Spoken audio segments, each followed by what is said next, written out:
Assalamu alaikum viewers, welcome back to another video.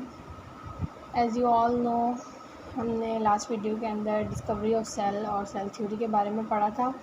तो ये next video है, इसके अंदर कंपोनेंट्स ऑफ सेल हम स्टार्ट कर रहे हैं। तो सबसे पहला कंपोनेंट है प्लाज्मा मेम्ब्रेन। ठीक है, तो विदाउट टाइम वेस्ट किए इसको स्टार्ट करते हैं। सबसे पहले प्लाज्मा मेम्ब्रेन होती क्या है, हम सबको पता है कि ये आउटर बाउंड्री होती है सेल की। ठीक है, जो कि सेल के एक्सटीरियर को उसके इंटीरियर से सेपरेट करती है। मतलब अब हम सबको पता है कि ये एक सेपरेशन है। ठीक है, मतलब फॉस्फोलिपिड बायलेयर। ठीक है, फॉस्फोलिपिड बायलेयर की बनी हुई होती है और इसके अलावा सेपरेशन के काम कर रही है। इसके अलावा सेल के अंदर ही मुख्तलिफ़ कंपार्टमेंट्स बनाती है, जिसकी वजह से बहुत सारे जो है रिएक्शंस, केमिकल प्रोसेसेस जो हैं वो इसके ऊपर भी हो रहे होते हैं और सेल के अंदर भी हो रहे होते हैं। ठीक है, यहाँ पे देख सकते हैं फॉस्फोलिपिड बायलेयर क्यों कहा जा रहा है, क्योंकि ये हमें दिख रहा है कि फॉस्फोलिपिड्स की इसमें डबल लेयर होती है, तो इसलिए बायलेयर कहा जाता है। फिर ये प्रोटीन्स हैं कुछ अलग अलग टाइप के, कौन कौन से होते हैं वो सब आगे पढ़ेंगे। ये आउटसाइड सेल का दिखाया हुआ है, ये इनसाइड दिखाया हुआ है, साइटोप्लाज्मिक साइड। तो आगे देखते हैं कंपोनेंट्स ऑफ प्लाज्मा मेम्ब्रेन कि प्लाज्मा मेम्ब्रेन किन किन चीज़ों की बनी हुई होती है। सबसे पहले हमें पता है ये फॉस्फोलिपिड बायलेयर है।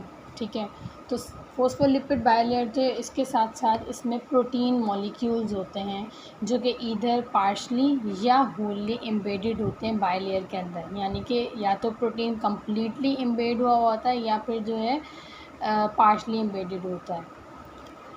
उसके बाद इसके अंदर सेकंड कंपोनेंट है कोलेस्ट्रॉल। कोलेस्ट्रॉल एक और लिपिड की ही टाइप है, ये सिर्फ एनिमल सेल में पाया जाता है। प्लांट सेल के अंदर जो है कोलेस्ट्रॉल की जगह पे स्टीरॉइड्स होते हैं। खैर, कोलेस्ट्रॉल क्या काम करता है एनिमल सेल मेम्ब्रेन में, ये हेल्प करता है फ्लूइडिटी को मॉडिफाई करने के अंदर। मतलब कि डिफरेंट टेम्परेचर्स के दौरान हमारे सेल मेम्ब्रेन की जो फ्लूइडिटी है उसको मेंटेन रखता है कि ज़्यादा ओवरफ्लो भी ना हो जाए और ज़्यादा जो है फ्रीजिंग भी ना होने लग जाए सेल मेम्ब्रेन के अंदर। उसके बाद थर्ड कंपोनेंट तो हम जानते हैं फॉस्फोलिपिड। फॉस्फोलिपिड जो हमें पता है एम्फीपैथिक मॉलिक्यूल है। एम्फीपैथिक मॉलिक्यूल होना मतलब इसके अंदर दो चीज़ें होती हैं, एक हाइड्रोफिलिक और हाइड्रोफोबिक रीजन होता है। जो हेड वाला रीजन होता है वो हमारा हाइड्रोफिलिक होता है, यानी वाटर लविंग होता है, और जो हाइड्रोफोबिक रीजन होता है वो वाटर फेयरिंग होता है। यानी कि उसमें इसकी जो टेल्स होती हैं फॉस्फोलिपिड मॉलिक्यूल की वो हाइड्रोफोबिक होती हैं और ये हाइड्रोफिलिक होती हैं। इस तरीके से कुछ फॉस्फोलिपिड बायलेयर का ये एक पीस, एक सेक्शन जो है वो दिखाया हुआ है। अब हाइड्रोफोबिक पोलर हेड्स है, हमें दिखाई दे रहा है इस तरफ से इंट्रासेलुलर साइटोप्लाज्मिक साइड में वाटर मॉलिक्यूल्स के साथ एसोसिएटेड है, और यहाँ से जो बाहर वाला हिस्सा है प्लाज्मा मेम्ब्रेन का वो एक्स्ट्रा सेलुलर मैट्रिक्स के साथ जो वाटर मॉलिक्यूल मौजूद होते हैं उनके साथ एसोसिएटेड है। जबकि हाइड्रोफोबिक टेल्स जो हैं दोनों लेयर्स की वो एक दूसरे के साथ एसोसिएट हैं। इस सब का मकसद ये है कि जो एक जैसे मॉलिक्यूल्स होते हैं, एक जैसे जो रीजन्स होते हैं वो हमेशा एक दूसरे से ही एसोसिएट करने की कोशिश करते हैं। ठीक है, अब हाइड्रोफोबिक जो एरिया है, जो टेल्स हैं, जो नॉन पोलर एरिया है, वो क्योंकि हमें पता है वाटर जो है वो पोलर होता है, तो इसलिए उससे जो है दूर रहने के लिए वो एक दूसरे के साथ ही एसोसिएट होता है। अब हमें पता है कि तमाम जो सेल मेम्ब्रेन होती हैं वो तकरीबन सिमिलर होती हैं हर सेल के अंदर। उनके अंदर जो भी मॉलिक्यूल्स होते हैं वो सब में सेम होते हैं कि प्रोटीन सब में होता है, कोलेस्ट्रॉल भी होगा, फॉस्फोलिपिड बायलेयर भी होती है। ठीक है, इसी वजह से जो है एक दूसरे के सेल के दौरान जब कोई मॉलिक्यूल्स वेसिकल्स की फॉर्म में, जब कोई एक दूसरे में कोई चेंजिंग होती है, इंटरचेंजिंग होती है सेल्स के दरमियान मॉलिक्यूल्स की, तो इसीलिए उनके जो वेसिकल हैं एक दूसरे की मेम्ब्रेन में फ्यूज़अप हो जाते हैं ईज़िली। ठीक है, अब बात है कि ऐसी क्या चीज़ होती है जो एक मेम्ब्रेन जो है दूसरे मेम्ब्रेन से डिफरेंट होती है। What makes one membrane different from the other. अब ये जो प्रोटीन्स होते हैं ना, टाइप ऑफ प्रोटीन्स हमें मिलेंगे प्रोटीन्स हर मेम्ब्रेन के अंदर, लेकिन इनका जो पैटर्न होता है, ये जिस तरीके से स्कैटर हुए हुए होते हैं मेम्ब्रेन के अंदर, वो इर्रेगुलर पैटर्न होता है। अगर मिसाल के तौर पे एक सेल की सेल मेम्ब्रेन के अंदर 1 2 3 के अंदर ये पाए जा रहे हैं, तो लाजमी नहीं कि दूसरे सेल की सेल मेम्ब्रेन में भी ये 1 2 3 मैनर में ही होंगे, हो सकता है 2 3 1 हो। तो ये जो पैटर्न होता है, यही एक मेम्ब्रेन को दूसरी मेम्ब्रेन से डिफरेंट बनाता है। अब जो एम्बेडेड प्रोटीन्स होते हैं, उन्हें हम इंट्रिंसिक या इंटीग्रल प्रोटीन्स कहते हैं, जबकि वो प्रोटीन जो साइटोप्लाज्मिक साइड से मेम्ब्रेन के साथ अटैच होते हैं, उन्हें एक्सट्रिंसिक या पेरिफेरल प्रोटीन्स कहा जाता है। इंटीग्रल प्रोटीन्स जो होते हैं, जो जैसे मतलब सेल मेम्ब्रेन है, उसके अंदर जो एम्बेड हुए हुए होते हैं इंटीग्रल प्रोटीन, अब वो जाहिर सी बात है अपनी पोजीशन के अंदर एक ही जगह पे फिक्स कैसे हैं, ठीक है। फिक्स होने के उनके पास दो रीज़न होते हैं। एक तो साइटोस्केलेटन, साइटोप्लाज्म के अंदर हमें पता है सेल के अंदर साइटोस्केलेटन होता है, तो इनसाइड साइटोस्केलेटन के जो प्रोटीन फाइबर्स होते हैं सेल की साइड से, तो वहाँ से इंटीग्रल प्रोटीन्स को वो अटैचमेंट प्रोवाइड करते हैं, और जबकि एक्स्ट्रा सेलुलर मैट्रिक्स के अंदर जो प्रोटीन फाइबर्स होते हैं, वो आउटसाइड से इनको अटैचमेंट प्रोवाइड करते हैं। इस वजह से इंटीग्रल प्रोटीन्स जो अपनी पोजीशन में होल्ड करके रखते हैं अपनी पोजीशन को। अब सिर्फ एनिमल सेल्स में ही एक्स्ट्रा सेलुलर मैट्रिक्स होता है। एक्स्ट्रा सेलुलर मैट्रिक्स को हम ECM भी कहते हैं। इसके number of variety of functions होते हैं, ठीक है। प्लाज्मा मेम्ब्रेन को सपोर्ट करने से लेके एक सेल से दूसरे सेल के अंदर सिग्नल वाले मॉलिक्यूल्स को भी ट्रांसफ़र करते हैं, कम्युनिकेशन के अंदर हेल्प करते हैं, ठीक है। इसके अलावा दूसरे भी बहुत फंक्शन होते हैं, वो बाद में देखेंगे। अब है flood mosaic model. Flood mosaic model क्या था, हम सबको पता है कि सिंगर एंड निकलसन ने दिया था। अब बेसिकली ये है क्या 1972 के अंदर, इसमें उन्होंने क्या क्या पॉइंट्स बताए कि सबसे पहले हम फोस्फोलिपिड के बारे में देख लेते हैं कि लिपिड को लेकर फ्लड मोज़ेक मॉडल में क्या बताया गया कि मेम्ब्रेन जो होती हैं, सेल मेम्ब्रेन होती है, वो रिजिड नहीं होती है, वो बहुत ज़्यादा फ्लेक्सिबल स्ट्रक्चर्स हैं, ठीक है। इसी वजह से हम उसको फ्लूइड कह रहे हैं कि लिपिड वाला जो कंटेंट होता है वो मेम्ब्रेन को फ्लूइडिटी प्रोवाइड करता है, मेम्ब्रेन को एक फ्लड बनाता है जिसके अंदर से बहुत सारे मॉलिक्यूल्स जो हैं ईजीली पास आउट हो सकें, ठीक है। सेल्स जो हैं वो फ्लेक्सिबल होते हैं फोस्फोलिपिड बायलेयर की वजह से, क्योंकि वो खुद फ्लड है।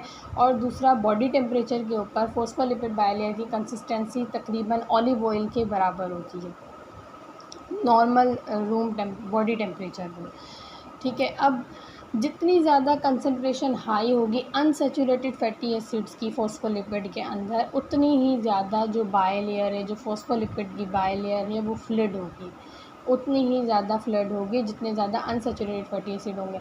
अब एक चीज़ है अनसैचुरेटेड फैटी एसिड और saturated fatty acid. Unsaturated fatty acids जो होते हैं उसकी वजह से हम देखेंगे कि जो फोस्फोलिपिड बायलेयर है उसकी जो टेल्स होती हैं वो थोड़ी सी कर्व मैनर में होती हैं, स्लाइटली जो इनके अंदर हमें देखता है रिंकल सी शेप नज़र आती है। जबकि सैचुरेटेड फैटी एसिड्स अगर होते हैं फोस्फोलिपिड के मॉलिक्यूल में, तो उनकी जो टेल होती है वो बिल्कुल स्ट्रेट होती हैं। अच्छा, इसके अलावा हर जो मोनोलेयर है उसके अंदर फैटी एसिड जो हैं वो टेल्स जो हैं वो एक दूसरे को धकेलती हैं आगे की तरफ, ताकि वो एक फ्लड जो है मेंटेन रहे, और एक फोस्फोलिपिड मॉलिक्यूल जो है फिर तकरीबन 1 सेकंड में 2 माइक्रोमीटर जो है वो मूव करता है, ठीक है। फिर अब सेकंड चीज़ है मोज़ेक। वर्ड मोज़ेक क्यों कहा जा रहा है सेल मेम्ब्रेन को, क्योंकि उसके अंदर डिफरेंट टाइप के प्रोटीन्स होते हैं, ठीक है। ये हर प्लाज्मा मेम्ब्रेन में डिफरेंट भी हो सकते हैं, सेम भी हो सकते हैं, ठीक है। ऑर्गेनल की जो सेल मेम्ब्रेन होती है उनमें भी इसी तरह से होता है। अब जो प्रोटीन होते हैं उनकी पोजीशन जो है वो शिफ्ट भी हो सकती है अगर वो, लेकिन शर्त ये है कि अगर वो होल्ड हुए हुए हों, जो मैंने पीछे बताया कि प्रोटीनियस जो फाइबर्स होते हैं साइटोप्लाज्म के अंदर और एक्स्ट्रा सेलुलर मैट्रिक्स में, अगर वो उनकी अटैचमेंट नहीं है तो इन प्रोटीन्स की, इंटीग्रल प्रोटीन्स की जो पोजीशन है वो शिफ्ट भी होती रहती है, ठीक है। फिर है कि थर्ड चीज़ है कोलेस्ट्रॉल होती है, ठीक है। तो फ्लड मोज़ेक मॉडल में कोलेस्ट्रॉल का यही बताया हुआ है कि कोलेस्ट्रॉल जो है प्लाज्मा मेम्ब्रेन को बहुत ज़्यादा फ्लड होने से हाई टेम्परेचर्स पर और बहुत ज़्यादा सॉलिड होने से लोअर टेम्परेचर्स पर उसको बचाता है, ठीक है, यानी अगर बहुत ज़्यादा हाई टेम्परेचर हो जाता है बॉडी का तो कोलेस्ट्रॉल क्या करेगा, स्टिफन हो जाएगा और मेम्ब्रेन को लेस फ्लड बनाएगा। ऐसे ना हो कि बहुत ज़्यादा हाई टेम्परेचर हो जाए तो लिपिड है, हम फॉस्फोलिपिड की बनी हुई होती है सेल मेम्ब्रेन, तो वो बहुत ज़्यादा फ्लूइडिटी उसके अंदर बहुत ज़्यादा हो जाए, तो इसलिए कोलेस्ट्रॉल उसको स्टिफन करता है।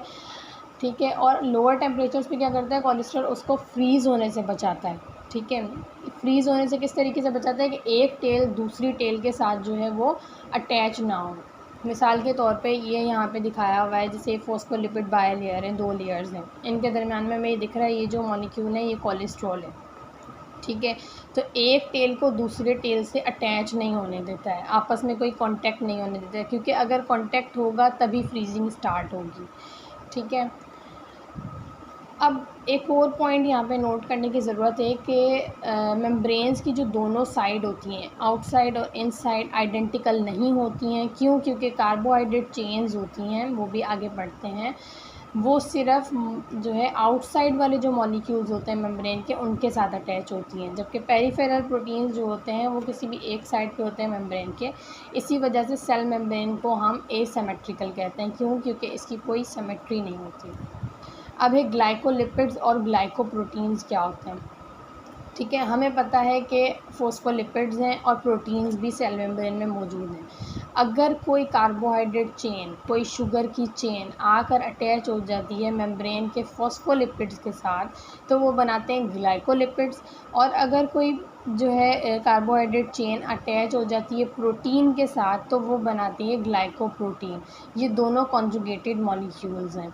ठीक है, कार्बोहाइड्रेट चेन जो होती है वो सेल के एक्सटीरियर में ही मौजूद होती है और हाईली डाइवर्स होती है, वेरी हो सकते हैं इनके शुगर के सीक्वेंस और नंबर। ठीक है, सेम नहीं होता है, इसी वजह से जो है हर इंडिविजुअल के पास अपना फिंगरप्रिंट होता है, हर सेल का अपने जो है सेलुलर आइडेंटिफिकेशन होती है, इसीलिए दोनों सेलुलर आइडेंटिफिकेशन के अंदर इम्पोर्टेंट रोल प्ले करते हैं। अब एनिमल सेल्स के अंदर जो कार्बोहाइड्रेट चेन अटैच होती हैं प्रोटीन के साथ, उन्हें हम ग्लाइकोप्रोटीन तो कह रहे हैं, प्लस में हम उसको सेल का शुगर कोट कह रहे हैं। उसको मोर प्रॉपर्ली अगर हम देखें तो उसको एक नाम दिया हुआ है साइंटिफिक, ग्लाइकोकैलेक्स। ठीक है, ग्लाइकोकैलेक्स क्या है, शुगर कोट है किस चीज़ का, कार्बोहाइड्रेट चेन और प्रोटीन्स मिलके बनाते हैं शुगर कोट सेल का, जिसको ग्लाइकोकैलेक्स कह रहे हैं। और ग्लाइकोकैलेक्स का क्या काम है, वो प्रोटेक्ट करता है सेल को, और दूसरे फंक्शन ये है कि सेल टू सेल एडहेशन होती है, या कोई मॉलिक्यूल्स जो है सिग्नल लेकर आते हैं उनकी रिसेप्शन होती है। इसके अलावा सेल टू सेल रिकग्निशन, मतलब एक सेल को दूसरे सेल से पहचानने में ग्लाइकोकैलेक्स इम्पॉर्टेंट रोल प्ले करता है। ठीक है, अब यहाँ पे हम देख सकते हैं अच्छे से कि प्लाज्मा मेम्ब्रेन है क्या, पहले समझ लिया। अब ये हमें दिखाई दे रहा है, ये ऊपर वाली लेयर है, ये नीचे वाली लेयर है। ठीक है, फॉस्फोलिपिड की बनी हुई है कम्प्लीटली। ये हमारा साइटोप्लाज्मिक एरिया है सारा, और ये जो है हमारा सेल का आउटसाइड है जहाँ पे एक्स्ट्रा सेलुलर मैट्रिक्स मौजूद होता है। इधर दिखाया हुआ है साइटोस्केलेटन के कुछ फाइबर्स मौजूद हैं, फिलामेंट्स मौजूद हैं। ये जो एम्बेड हुए में हैं कम्प्लीटली, ये भी इंटेग्रल प्रोटीन्स हैं। जो पार्शली एम्बेडेड हैं वो भी इंटेग्रल प्रोटीन्स हैं, लेकिन ये जो साइटोप्लाज्मिक साइड पे हमें दिखाई दे रहे हैं ये हैं पेरिफेरल या एक्सट्रिंसिक प्रोटीन्स। ठीक है, अब ये प्रोटीन मॉलिक्यूल हमें दिख रहा है, कार्बोहाइड्रेट की जो है चेन, शुगर चेन यहाँ पे आगे प्रोटीन के साथ अटैच हुई है, तो ये मिलके बना रहे हैं ग्लाइकोप्रोटीन। इसी तरीके से यहाँ पर दिखाया हुआ ये फॉस्फोलिपिड का मॉलिक्यूल है, इसके साथ आके कार्बोहाइड्रेट की चेन अटैच हो रही है, तो ये बना रहे हैं ग्लाइकोलिपिड। यहाँ पे कुछ प्रोटीन दिखाया हुआ है, इसको नाम दिया हुआ है प्रोटीन चैनल प्रोटीन का नाम दिया हुआ है, मतलब मॉलिक्यूल्स को पास आउट होने का, वो मेम्ब्रेन की परमेबिलिटी में हम पढ़ेंगे। ठीक है, तो यही सब है, ये ओवरऑल पूरी प्लाज्मा मेम्ब्रेन है। आई होप कि क्लियर हो आपको। नेक्स्ट थिंग है, कितने टाइप के डिफरेंट टाइप्स के प्रोटीन जो है वो हमें प्लाज्मा मेम्ब्रेन में देखने को मिलते हैं। सबसे पहले है चैनल प्रोटीन्स। चैनल प्रोटीन्स क्या करते हैं, इन्वॉल्व होते हैं मॉलिक्यूल्स को पास करवाने में मेम्ब्रेन के थ्रू।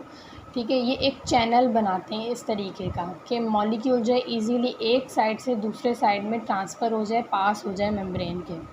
ठीक है, मिसाल के तौर पे जो माइटोकॉन्ड्रिया की इनर मेम्ब्रेन होती है उसमें एटीपी प्रोडक्शन के दौरान हाइड्रोजन आयंस जो हैं वो इस तरीके से चैनल प्रोटीन के थ्रू पास आउट होते हैं। ठीक है। फिर है कैरियर प्रोटीन्स। कैरियर प्रोटीन भी मॉलिक्यूल्स को पास करवाने में काम आते हैं, ठीक है। ये क्या करता है, इनके पास सब्सटेंस आता है जो भी पास होना है, उसके बाद प्रोटीन के अंदर अपनी जो है चेंजिंग आती है शेप के अंदर उसके, और फिर इस चेंज की वजह से जो है वो सब्सटेंस मेम्ब्रेन के एक साइड से दूसरे साइड पे मूव कर पाता है। मिसाल के तौर पे हम लोग देखते हैं सोडियम पोटेशियम पंप है, उसमें क्या होता है, सोडियम को बाहर लेके जाना होता है, पोटेशियम आइंस को अंदर लेकर आना होता है ड्यूरिंग नर्व इम्पल्स कंडक्शन के दौरान। फिर जो है सेल रिकग्निशन प्रोटीन है, मतलब सेल रिकग्निशन नाम से ही पता लग रहा है कि सेल को पहचानने के लिए, ठीक है। ये ग्लाइको ही प्रोटीन्स होते हैं, क्योंकि प्रोटीन ये कार्बोहाइड्रेट चेन आके अटैच हो गई, ये पूरा ग्लाइको प्रोटीन का मॉलिक्यूल बन गया। इनके क्या फ़ंक्शन होता है कि बॉडी को रिकॉग्नाइज़ करने में हेल्प करते हैं, मतलब कोई डिज़ीज़ कॉजिंग बैक्टीरिया, कोई पैथोजिन अगर कोई सेल के अंदर इंटर होने की कोशिश करता है तो फ़ौरन से इसको सिग्नल मिलता है और ये सेल में इंफॉर्मेशन देते हैं, तो इससे सेल जो है पहचान लेता है कि मैंने अब इम्यून रिस्पॉन्स देना है, या उसकी जो भी चीज़ आ रही है उसके अकॉर्डिंग उसको जो भी रिस्पॉन्स देना होता है वो उस तरीके का रिस्पॉन्स देते हैं। अगर ये रिकॉग्निशन प्रोटीन ना हो तो कोई भी डिज़ीज़ कॉजिंग बैक्टीरिया या पैथोजन जो है इजीली सेल के अंदर इन्वेड कर जाए और उसके फंक्शंस को जो है ख़राब कर सकते हैं। फिर हम देखते हैं नेक्स्ट प्रोटीन है रिसेप्टर प्रोटीन्स। रिसेप्टर प्रोटीन्स में क्या होता है, इनके पास ख़ास किस्म की एक शेप होती है जिसमें एक स्पेसिफ़िक मॉलिक्यूल ही आके फ़िट हो सकता है। ये जो बाइंडिंग होती है इसकी वजह से क्या होता है, प्रोटीन के अंदर थोड़ी सी जैसे ये मॉलिक्यूल आके यहाँ पे बाइंड अप होगा तो इसकी चेंज इन शेप होगा, शेप में जो है चेंज आ जाएगी। फिर उससे क्या होगा, एक सेलुलर रिस्पॉन्स आएगा, मतलब मिसाल के तौर पे मॉलिक्यूल कोई सर्टेन टाइप का जो है वो लेकर आ रहा है सिग्नल, ठीक है। इसने लाके जैसे ही इसके साथ अटैच होगा तो ये सिग्नल दे देगा सेल को। मिसाल के तौर पे यहाँ पे दिया हुआ है कि जब ब्लड शुगर के अंदर जो है ब्लड के अंदर शुगर लेवल जो है वो इंक्रीज़ हो जाता है तो इंसुलिन आकर जो है लिवर सेल्स को सिग्नल देती है कि अब वो ग्लूकोज स्टोर करना शुरू कर दे, क्योंकि ब्लड के अंदर बहुत ज़्यादा शुगर लेवल इंक्रीज़ हो गया है। फिर नेक्स्ट है हमारे एंजाइमेटिक प्रोटीन्स। कुछ एंजाइम्स भी प्लाज्मा मेम्ब्रेन के अंदर मौजूद होते हैं। हमें पता है एंजाइम बायो कैटालिस्ट हैं, मेटाबॉलिक रिएक्शंस होते हैं यहाँ पे, ठीक है। एंजाइम्स में तो क्या होता है, सेल की कोई भी जो है सब्सटेंस जिसकी मेटाबॉलिक एक्टिविटी जिसके अंदर होनी होती है वो आके इस एंजाइम के साथ अटैच होता है, देन वो एंजाइम अपनी जो है अपना फंक्शन परफॉर्म करता है, देन जो भी प्रोडक्ट होती है वो रिलीज़ हो जाती है और जो बाय प्रोडक्ट होती है वो भी रिलीज़ हो जाती है, ठीक है।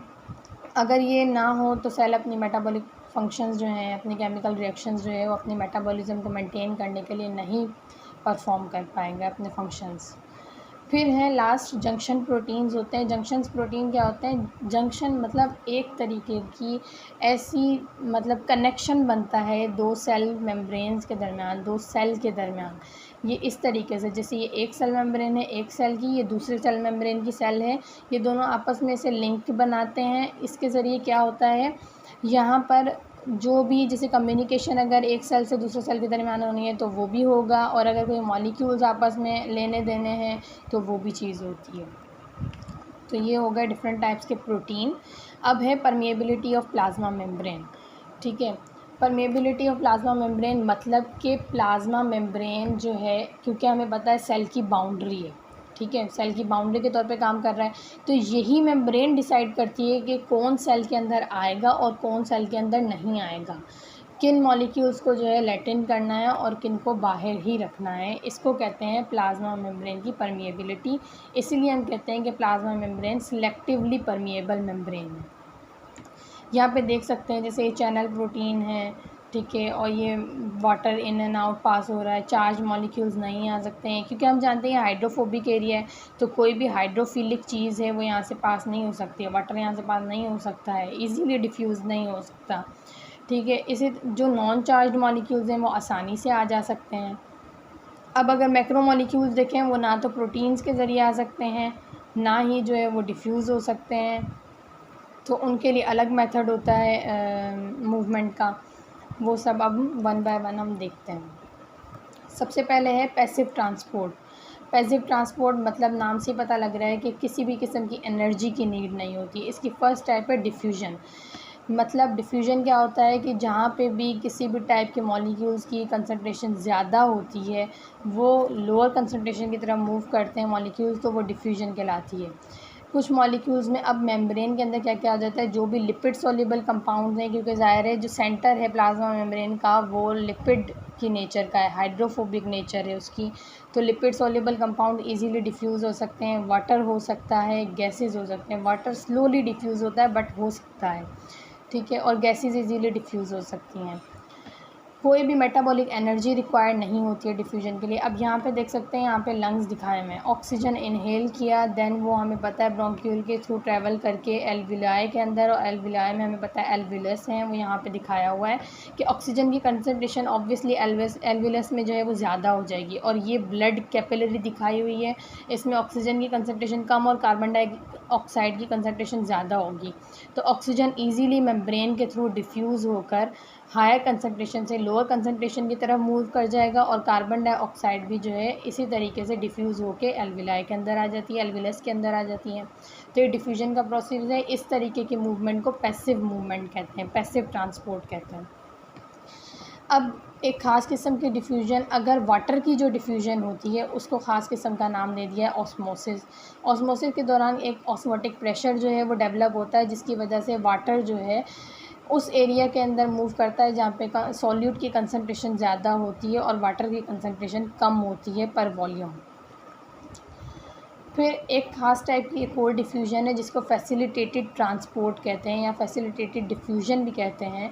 इसमें क्या होता है, कुछ मॉलिक्यूल्स जैसे कि ग्लूकोज है या अमाइनो एसिड है, वो रैपिडली जब सेल को जो है रिक्वायरमेंट होती है एट अ टाइम किसी भी चीज़ की, ग्लूकोज की, अमाइनो एसिड की, तो अब डिफ्यूजन डिफ्यूजन के ज़रिए तो हो सकता है, लेकिन प्लस में अगर ऐसा हो कि डिफ्यूजन के लिए ये चीज़ लाजमी है कि कंसंट्रेशन हाई होगी तो वो लोअर की तरफ ही मूव करेंगे, लेकिन फैसिलिटेटेड ट्रांसपोर्ट में ऐसा कुछ नहीं होता। अगर कंसंट्रेशन कम होगी फिर भी हमें चाहिए तो वो मूवमेंट होगी, मूवमेंट करवाई जाएगी, इसीलिए इसको ख़ास किस्म के डिफ्यूजन का नाम दिया जा रहा है।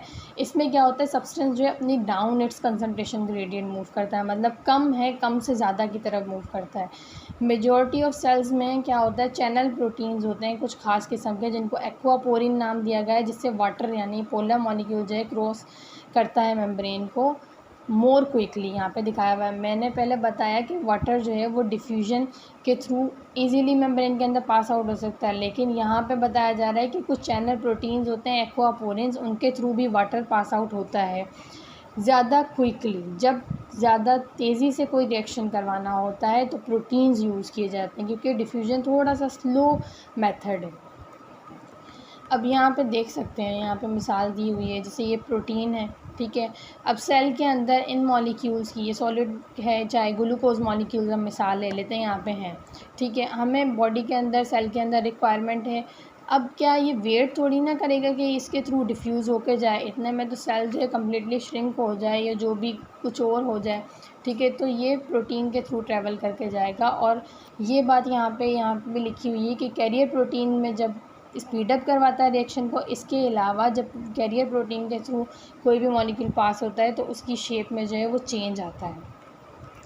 नेक्स्ट है एक्टिव ट्रांसपोर्ट। एक्टिव ट्रांसपोर्ट हमें पता लग जाता है कि एनर्जी के बगैर इसमें काम नहीं होता है। ड्यूरिंग एक्टिव ट्रांसपोर्ट क्या होता है, कैरियर प्रोटीन पंप के तौर पे काम करता है, मतलब एक जगह से दूसरी जगह मॉलिक्यूल्स को बहुत तेज़ी से ट्रांसफ़र करता है, ट्रांसपोर्ट करना, ठीक है। इसमें क्या होता है कि एक सब्सटेंस जो है अपनी कंसंट्रेशन ग्रेडियंट के अगेंस्ट काम करता है, इसमें भी मतलब अब है ही, जैसे कि पंप यानी एज आ हम कहते हैं मोटर पंप जो होता है, वाटर हम लोग घरों में जो हम यूज़ करते हैं वो एक्टिव ट्रांसपोर्ट के उसमें आता है कि वो इलेक्ट्रिकल एनर्जी लेता है, देन वो आगे पानी सप्लाई करता है, ठीक है। इसमें एनर्जी, हमारी बॉडी में एनर्जी करेंसी क्या है, ATP है।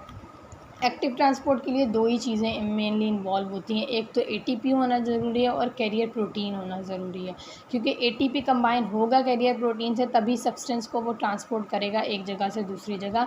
इसीलिए किडनी सेल्स के अंदर हम देखते हैं कि लार्ज नंबर ऑफ माइटोकॉन्ड्रिया जो है मौजूद होते हैं मेम्ब्रेन्स के पास जब एक्टिव ट्रांसपोर्ट हो रही होती है, क्योंकि हमें पता है माइटोकॉन्ड्रिया ही ATP प्रोड्यूस करते हैं। सबसे बड़ी मिसाल है एक्टिव ट्रांसपोर्ट की सोडियम पोटेशियम पंप, जो कि तमाम एनिमल सेल्स में तकरीबन एक्टिव होता है, लेकिन स्पेशली नर्व और मसल सेल्स के अंदर एक्टिव लाजमी होता है। क्यों? क्योंकि ये मूव करवाता है सोडियम आयंस को बाहर की तरफ और पोटेशियम आयंस को इनसाइड में, नर्व और मसल सेल में, क्योंकि कंडक्शन का काम होता है, इम्पल्स की कंडक्शन का काम होता है, इसलिए इसमें हाईली एक्टिव होता है। यहाँ पे देख सकते हैं सोडियम पोटेशियम पंप दिखाया हुआ है। सबसे पहले हम ये देख सकते हैं कैरियर प्रोटीन है ये सोडियम आइंस इनसाइड हैं, ये कुछ आउटसाइड दिखाया हुआ है सेल का। इसमें 3 जो है प्लेसेस मौजूद हैं सोडियम आइंस के फ़िट होने की, 2 प्लेस मौजूद हैं पोटेशियम आइंस के फ़िट होने की। तो इसमें क्या होगा, ये कैरियर प्रोटीन इस तरीके की शेप का है, 3 सोडियम के जो आयन के मॉलिक्यूल हैं वो जाके फ़िट हो जाएंगे इसके अंदर।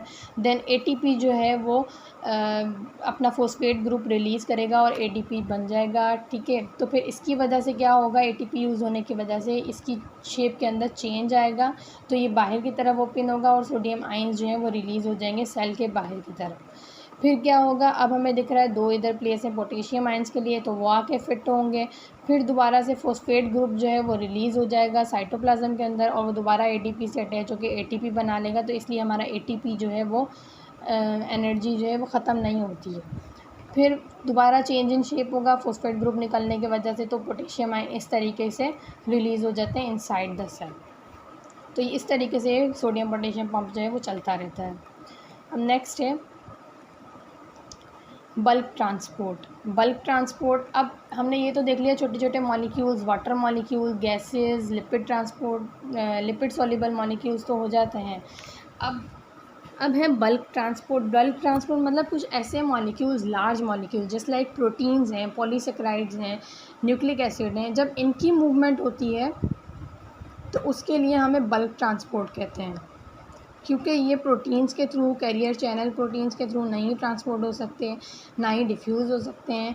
तो ये वेसिकल्स की फॉर्म में वेसिकल बनता है इनके इर्द गिर्द और फिर ये मेम्ब्रेन के अंदर और बाहर आते जाते हैं सेल के अंदर, उसको बल्क ट्रांसपोर्ट कहते हैं। आमतौर पे सब्सटेंस जो है वो एग्जिट करता है सेल को एक्सोसाइटोसिस कहते हैं और जब एंटर करता है तो उसको एंडोसाइटोसिस कहते हैं।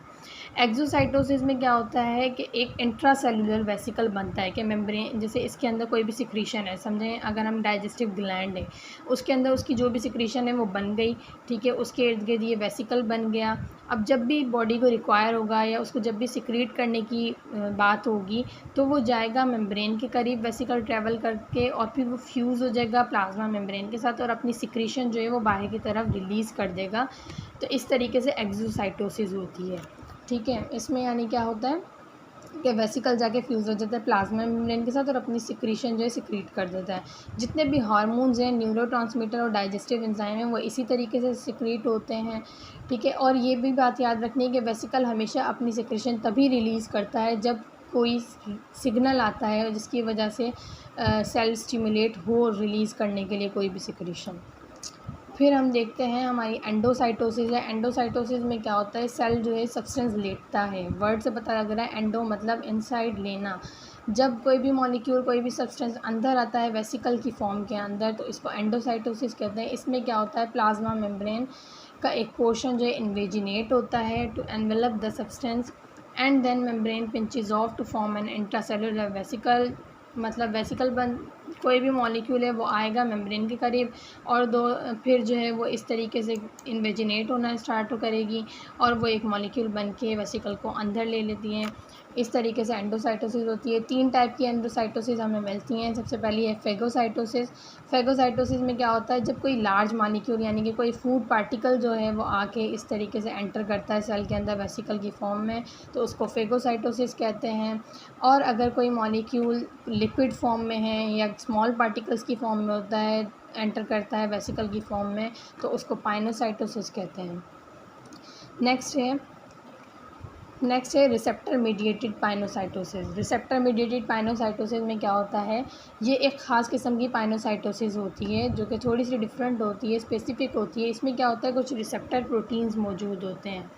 मतलब प्लाज्मा मेम्ब्रेन के अंदर एक एरिया होता है जिसको हम कोटेड पिट कहते हैं, वहाँ पे कुछ ख़ास रिसेप्टर मौजूद होते हैं उनके एक ख़ास लोकेशन के अंदर, ठीक है। स्पेशल लोकेशन के अंदर, वहाँ पे क्या होता है स्पेसिफिक रिसेप्टर होते हैं, जैसे कुछ मॉलिक्यूल्स हैं विटामिन, पेप्टाइड, हार्मोन्स या लिपोप्रोटीन्स वगैरह, वो इन स्पेसिफिक रिसेप्टर्स के आके अटैच होते हैं। देन वो रिकॉग्नाइज़ करते हैं रिसेप्टर कि क्या इन्हीं मॉलिक्यूल की सेल को नीड है, तो फिर वो इस तरीके से फिर वो इन्वेजिनेट होता है, वही सारा प्रोसेस, क्योंकि है तो एंडोसाइटोसिस, इन्वेजिनेट होता है प्लाज्मा मेम्ब्रेन के अंदर, और वो इस तरीके से वेसिकल बना लेते हैं। अब ये वाला वेसिकल जो है अंदर आने के बाद डायरेक्टली ऐसे फ्यूज़ नहीं हो जाता, जब एक मरतबा फिर ये एंटर तो कर जाता है, उसके बाद क्या होता है इसका कोट जो है वो अनकोट होता है। देन ये जो मॉलिक्यूल्स हैं वो रिलीज़ हो जाते हैं, और अगर ये लाइसोसोम के साथ फ्यूज़ हो जाए तो डाइजेशन अकर हो जाती है, और अगर किसी और तरीके की नीड होती है तो वो उस तरीके से सेल में जो है यूज़ हो जाते हैं। बट बाद में ये जो वेसिकल जो होता है, क्योंकि इसके अंदर ख़ास किस्म के रिसेप्टर होते हैं, दोबारा जाके अपनी पुरानी लोकेशन पर, ठीक है, उधर ही जाके अपनी फॉर्मर लोकेशन पर ही रिटर्न हो जाते हैं, और वो रिसेप्टर अपनी जगह पर वापस चले जाते हैं। ये जो टाइप की एंडोसाइटोसिस होती है मेनली इन्वॉल्व होती है uptake and in the transfer and exchange of substance between cells. मतलब सेल्स जब आपस में लेन देन करते हैं, एक्सचेंजिंग करते हैं, तो ये वाली एंडोसाइटोसिस होती है। एक और बात, ये वाली जो एंडोसाइटोसिस है, ये जब फ़ीटस होता है और जो मदर होती है, उन दोनों के जो मतलब फूड का जो एक्सचेंज होता है प्लेसेंटा के थ्रू जो एक्सचेंज होती है सब्सटेंसेस की, उसके अंदर भी रिसेप्टर मीडिएटेड पाइनोसाइटोसिस का प्रोसेस होता है, क्योंकि वहाँ पे हाईली रिस्क होता है किसी भी चीज़ के गलत ना चले जाए, और रिसेप्टर्स जो हैं स्पेसिफ़िक होते हैं, तो वो डिटेक्ट करके ही हर चीज़ अलाउ करते हैं। तो ये था प्लाज्मा मेम्ब्रेन के बारे में। आई होप ये सब कुछ आपको क्लियर हो। अगर आपको कोई क्वेश्चन हो, कोई भी प्रॉब्लम हो, तो आप कमेंट सेक्शन में बता सकते हैं। Thank you. अल्लाह हाफ़िज़। जज़ाकल्लाह।